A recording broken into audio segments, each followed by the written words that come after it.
Hey everyone. In this video, I'll show you how to fix QuickBooks payroll errors quickly.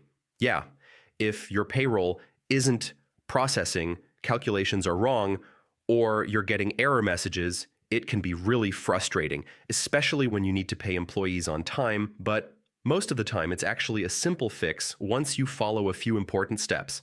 So first, make sure your QuickBooks payroll subscription is active.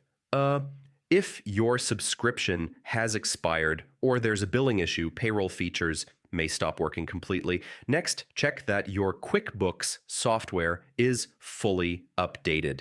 Yeah, updates often include the latest payroll tax tables and bug fixes, which are essential for accurate calculations. After that, verify your payroll settings.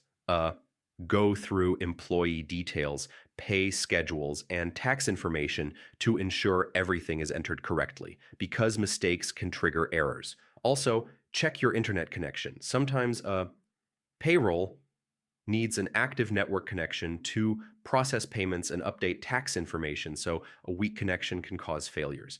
And try restarting QuickBooks and your computer. This can clear temporary glitches that might be blocking payroll from running properly. Finally, if the problem continues, use the QuickBooks Tool Hub or contact support. Most of the time, these steps will get your payroll working smoothly again without any hassle. Hope this helped, and I'll see you in the next one. Hey